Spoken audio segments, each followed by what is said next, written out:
Halo guys, kembali lagi di channel saya Subhi Abdurrahman. Di sini saya akan menjelaskan bagaimana tahapan-tahapan dalam simulasi untuk finite element analysis. Finite element analysis ini sangat berguna dalam menganalisis struktur dari suatu komponen sehingga kita dapat mengetahui apakah komponen ini sudah memenuhi dalam proses analisis strukturnya. Di sini untuk software yang saya pakai yaitu ANSYS.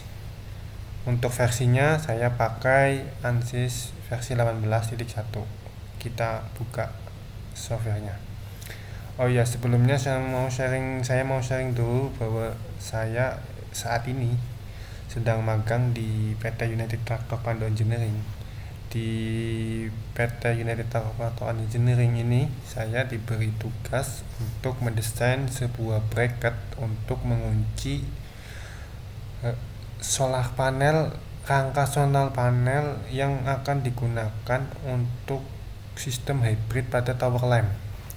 Kita tahu bahwa tower lamp itu kan sangat dibutuhkan di area tambang, karena kan di area tambang itu kan jauh dari sumber listrik, jadi pastinya sangat diperlukan untuk kondisi saat malam hari, saat penerangan.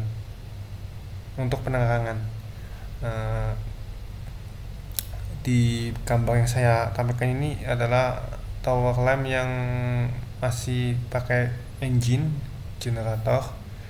Saat ini akan mau dikembangkan tower lamp yang menggunakan hybrid dengan tambahan sebuah panel surya yang akan digunakan untuk sumber kedua. Jadi dalam sini ada dua sumber energi yaitu panel surya dan engine. Nah, di sini saya akan menganalisis bracket, desain bracket yang sudah saya buat yang digunakan untuk mengunci perangkat solar panel saat membuka maupun menutup. Oke, kita langsung saja ke softwarenya. Saat kita buka dari software itu tampilannya seperti ini. Untuk itu kita pilih static struktural karena masih dalam proses prototype, jadi kita analisis dulu dengan analisis statiknya. Nah, setelah kita input analisis statik strukturnya, kita edit untuk nama projectnya sesuai dengan kita apa yang kita projectkan. Misal kita project static struktural TL tower lamp hybrid. Oke. Yang pertama kita engineering datanya, kita material yang kita pakai itu apa. Dari pihak perusahaan itu biasanya memakai grade 250. Kita buka, kita tambahkan, klik, lalu kita kembali. Nah, langsung kita centang. Kemudian kita kembali ke geometri yang ini saya bikin bisa dibuat dua versi, yaitu dari ANSYS maupun dari Solid. Namun biasanya saya dibuat di SolidWorks karena lebih enak gitu kalau yang di Solid itu. Dan jangan lupa filenya itu harus dirubah menjadi IGS biar bisa diinput di sini. Oke, untuk desainnya saya sudah buat. Lalu kita browse. Nah, ini desainnya. Lalu kita open. Nah, dari desainnya udah ke input. Kemudian kita langsung ke modelnya. Kita klik kanan. Oke, kita edit.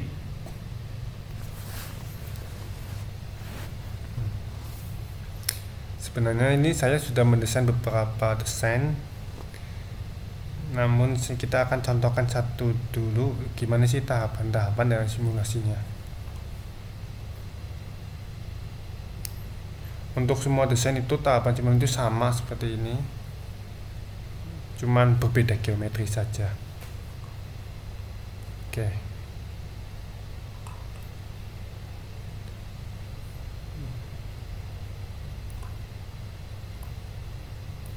Setelah kita input geometrinya, langkah yang pertama kita atur meshing.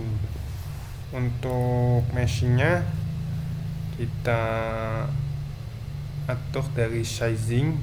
Meshing itu kan digunakan untuk mengurai komponen-komponen menjadi elemen-elemen yang lebih kecil yang digunakan untuk menganalisis finite elemennya sehingga dapat mempermudah dalam menganalisis. Jadi kita setting dulu dari meshingnya. Untuk langkah pertama kita dari elemen size nya kita atur. Biasanya sih saya tergantung kalian sih, biasanya saya dari 0,25 sampai 2 mili tergantung geometri. Soalnya kalau semakin besar geometrinya pastinya kan kalau pakai elemen size nya itu kecil, itu kan berat untuk kinerja dari softwarenya. Bisa kalau tidak speknya tidak memenuhi, kadang di tengah-tengah simulasi tiba-tiba error. Jadi kita sesuaikan saja elemen size-nya sesuai dengan kemampuan dari komputer masing-masing. Cuman di sini saya akan mencoba dari 0,25, 0,5, 1, 1,5 sama 2. Cuman dari 0,25 itu laptop saya itu kurang karena spesifikasinya mungkin. Jadi saya input 1 mili. Untuk tahap selanjutnya kita setting di quality kita error limitnya kita ubah jadi agresif. Kemudian mesh matic-nya tipenya itu kita ubah menjadi squeeze. Sebenarnya sih ada dua jenis tipe yang paling umum dipakai, itu squeeze sama orthogonal. Cuman saya pakai yang squeeze ini. Nah, kita lihat ini modelingnya saya pakai SolidWorks, simulasi pakai ANSYS. Untuk indikator quality mesh-nya saya pakai yang sesuai dengan yang ini. Squeeze-nya ada orthogonal, saya pakai yang squeeze. Jadi kita pakai squeeze, lalu kita langsung aja update, klik sini.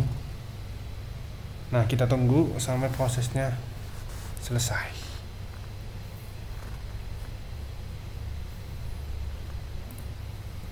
Oke. Setelah ini kita lihat untuk quality mesh-nya,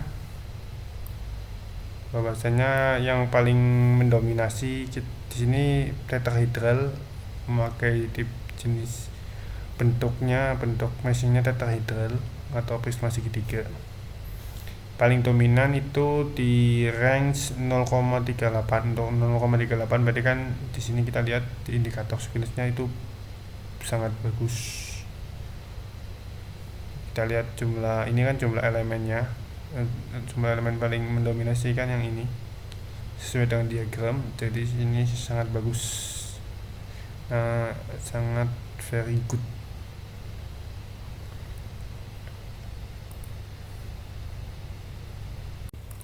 Oke, sebagai pembanding kita input elemen size yang lain. Kita lihat 2 mili karena beberapa penelitian yang saya baca bahwa itu 2 kalinya, kurang lebih 2 kalinya dari yang kita input dari awal elemen size-nya, yang kita tentukan dari awal elemen size-nya. Oke, kita sudah kemudian kita update. Nah, kita tunggu aja prosesnya. Nah, kita lihat dari ini ya, kan ini saya mendapatkan indikator quality mesh dari panduan guide ANSYS-nya, ANSYS meshing, sehingga kita lihat indikatornya dari diagram yang ditampilkan bahwasanya 0,25, di range 0,25 itu berarti mendekati excellent, jauh lebih bagus daripada yang elemen size sebelumnya, yaitu di range 0,38. jadi kita memakai yang elemen size nya yang 2. Oke. Untuk selanjutnya, tahapan selanjutnya setelah sudah setting mesh, kita ke static structural analisisnya, kita setting untuk fix supportnya itu di mana. Bentar, ini salah. Kita input fix supportnya di mana, karena tumbuhannya itu di sini di lubang, maka kita di face sizingnya di sini untuk letak dari tumbuhannya. Oke, kita solve aja. Nah, udah, setelah itu kita input kembali dimana gaya yang mengenai dari bracket ini, bahwasanya karena di sini saya ingin mengetahui gaya tekan atau gaya bendingnya, jadi kita klik di sini, lalu kita atur untuk arah gayanya itu, karena saya gaya tekan, gaya bending, jadi ke bawah. Nah, kita apply. Setelah udah, kita masukkan berapa gaya yang akan, beban yang akan mengenai dari bracket ini.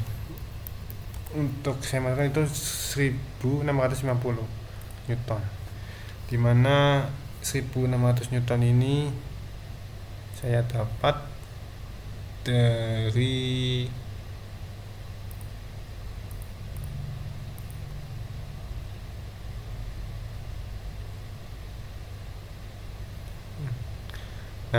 kan tadi kan ada panel solar panel sama rangkanya ya.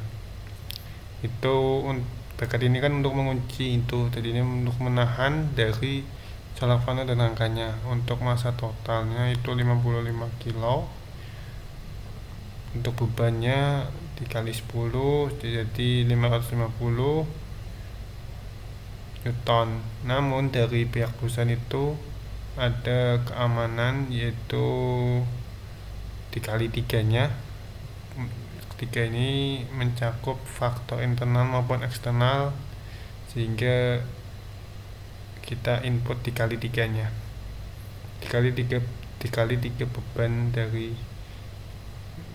beban statis dari yang solar panel dan rangka panel, jadi total 1650 Newton. Oke, setelah itu, setelah tadi udah input, kita langsung solve aja tadi kan proses. Setelah sudah proses, nah kita tinggal nginput untuk parameter-parameter yang akan kita jadikan sebagai acuan dari finite element analysis atau hasil dari finite element analysis dari bracket ini. Itu meliputi dari strength, dari stress, lalu dari strain, kegangan, terus deformation, kemudian dari severity factor.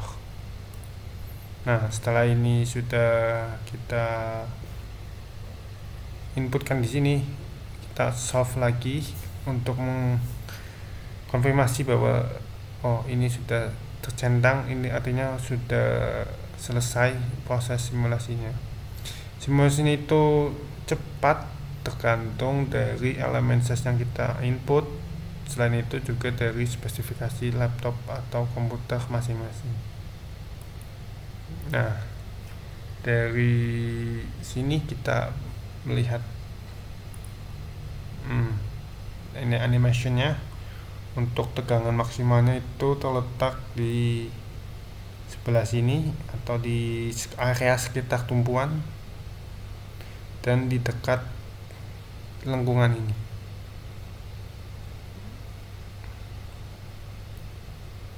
Oke, kita lihat tampilannya. Kemudian kita lihat dari strain-nya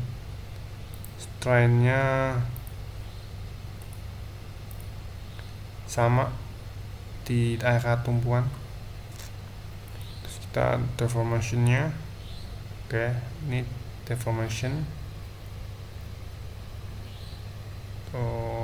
Deformation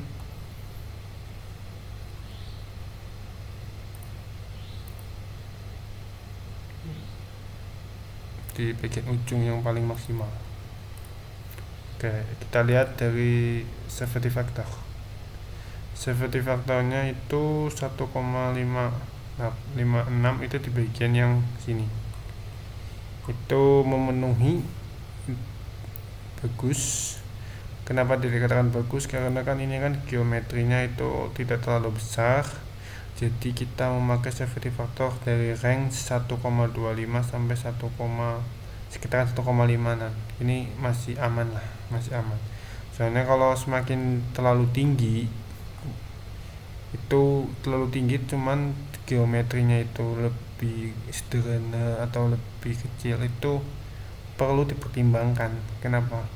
Karena dia itu nggak terlalu kompleks, tapi kok severity factornya itu tinggi.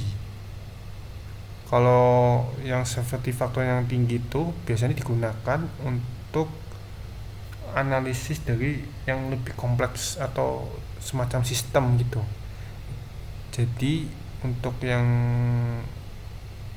case yang sederhana biasanya sih antara range 1,25 sampai 1,5 tergantung acuan atau panduan yang kalian dapat, yang kalian jadikan acuan gitu. Oke, untuk ini sudah kita lihat analisisnya. Kalau saya sebenarnya sih memakai acuan dari ini atau keamanan dari Juvenal Fundamental Machine Component, bahwasanya di sini kayak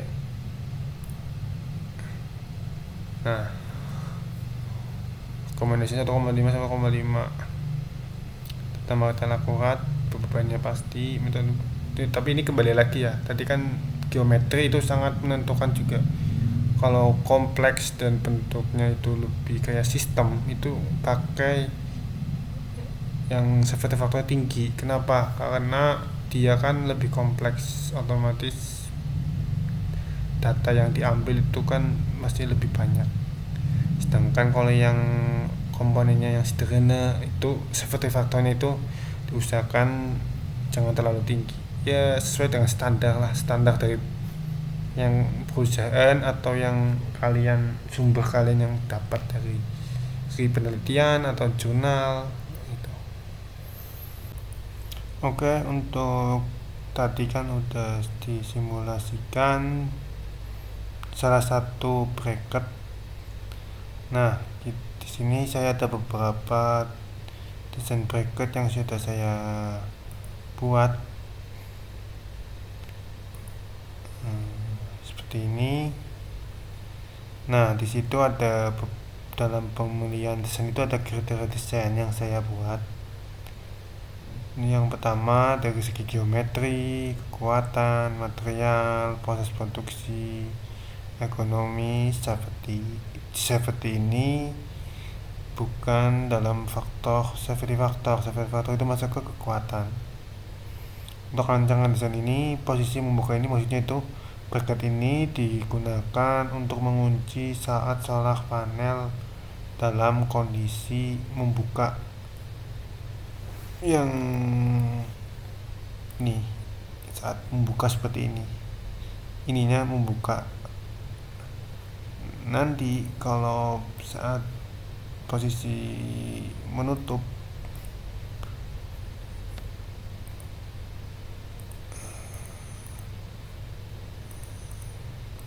nah saat posisi ininya di sininya itu dilipat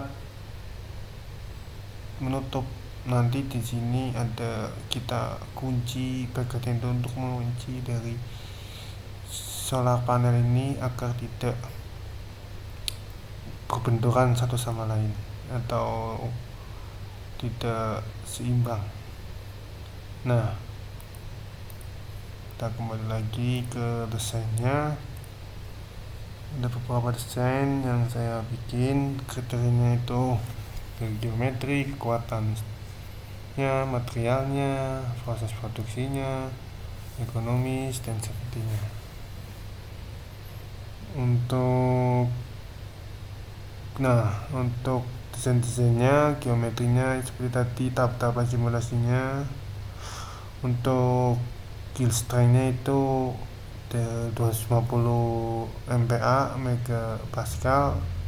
Jadi untuk tegangannya jangan sampai melebihi dari 250 MPa. Untuk hasil analisa untuk bracket 1 seperti ini aman. Cuman dalam safety faktornya itu udah terlalu tinggi sih, lebih dari 1,5, 2,5. Jadi perlu dipertimbangkan lagi. Untuk bracket kedua sama settingannya seperti ini, dan ini udah terlalu rendah dan ini sudah melebihi yield strength-nya, jadi kurang aman, kita skip. Bracket 3 seperti ini, di atasnya yield strength, ini sudah tidak aman. Untuk bracket 4 yang tadi kita analisis, ini contoh analisisnya, dia aman, tidak melebihi yield strength-nya. Dan untuk safety factor-nya itu juga antara range-nya sudah aman.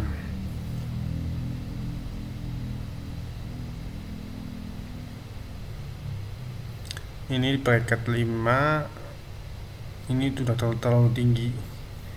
Di sini terlalu tinggi bebannya, tegangannya. Yield strength maksudnya safety factor-nya juga udah terlalu rendah. Bracket 6 memenuhi, cuman safety factor-nya terlalu tinggi, 3,75. Bracket 7 ininya tinggi banget, tegangannya tidak aman, dan seperti faktornya juga terlalu rendah. Untuk bracket 8 ini udah aman tegangannya. Untuk safety faktornya juga di atas 1,25 dan di bawah 1,5, itu sudah bagus. Nah, untuk pemilihannya, jadi untuk yang bracket 1 sampai bracket 6 kita pilih bracket 4 karena safety faktornya juga ideal, tekanan maksimumnya juga di bawah yield strength. Untuk bracket 7 dan bracket 8 dalam posisi menutup, yang digunakan untuk saat posisi solar panel menutup itu di bracket 8 udah jelas sangat unggul. Untuk matrik keputusan tadi kan ada penilaian dari segi kekuatannya udah. Untuk teks keputusan ada beberapa kriteria seperti geometri, kekuatan material, proses produksi, ekonomi, safety. Di sini yang memenuhi segala aspek yaitu skor tertingginya di bracket 4. Untuk skornya itu sesuai dengan yang keterangan bagi berikut ini. Untuk 7 sama 8 itu jelas banget dia bracket 8 yang memenuhi. Untuk selanjutnya kesimpulan dari desain dan analisis ini bahwasanya bracket 4 itu yang memenuhi semua kriteria dalam desain bracket solar panel tower lamp hybrid pada posisi mengunci saat posisi solar panel itu membuka, dan bracket 8 dalam posisi solar panel itu menutup dengan tegangan maksimumnya di bawah yield strength 66,474 MPa, dan itu di bracket 4 dengan safety faktornya 1,9, dan untuk bracket 8 184 dengan safety faktornya 1,35. Oke, sekian, terima kasih. Apabila ada yang kurang atau salah dalam perkataan atau penjelasan atau ada yang kurang, saya mohon maaf. Di sini saya juga saling sharing ilmu. Semoga bisa bermanfaat. Wassalamualaikum warahmatullahi wabarakatuh. Bye bye.